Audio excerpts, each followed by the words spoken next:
Your Excellencies, Mr. Chairperson of the Committee on the Exercise of the Inalienable Rights of the Palestinian People, ladies and gentlemen. First of all, please allow me to convey the regrets of the Special Representative of the Secretary General to the African Union, who was unfortunately taken ill this morning. As his deputy, it is my pleasure to be with you today. The decision of the Committee on the exercise of the inalienable rights of the Palestinian people to hold this conference in Africa and in Ethiopia is a welcome initiative. African solidarity with Palestine has been and continues to be crucial to Palestinian self-determination, and African states, drawing on their own anti-colonial experiences and their post-colonial struggles to build effective governments and sustainable economies, have much to offer. In many post-colonial situations in Africa, the first few years of independence were met with jubilation and hope. New governments were formed, constitutions created, and the newly liberated people were motivated to work for a better future. Economic development and political stability have, however, faced many challenges.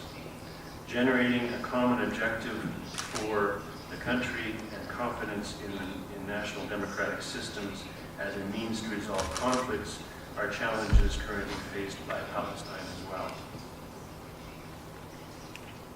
Africa's lessons are important for Palestine as it also deals with its own internal conflicts, particularly those which divide the polities of the West Bank and Gaza. Forming a government of national unity is vital to the future of any nation, but particularly one that is still struggling to achieve full sovereignty and territorial integrity. The United Nations supports Palestinian leaders in renewing their efforts to achieve national unity, as such divisions only serve to weaken and destabilize a nascent state which is already beset by enormous challenges. These divisions further complicate a range of issues, including the economy. Any emerging state struggles with creating the structures and policies necessary to encourage growth.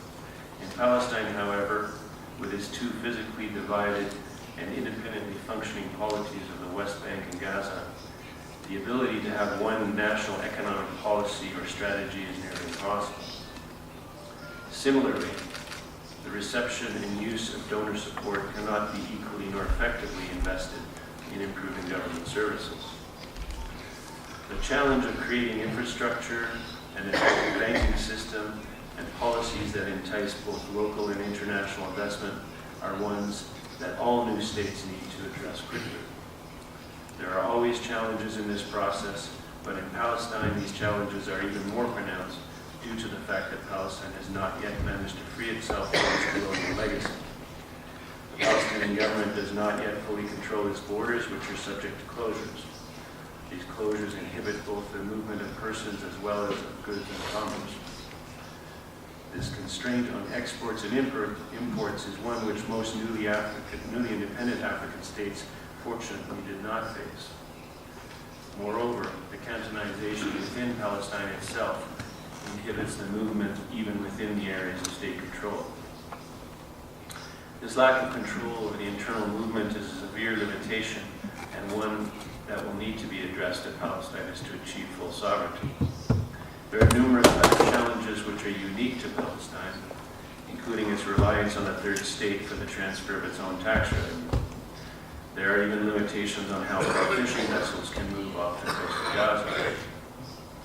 African states and the African Union have always been strong supporters of the Palestinian people and their struggle to achieve their right to self-determination.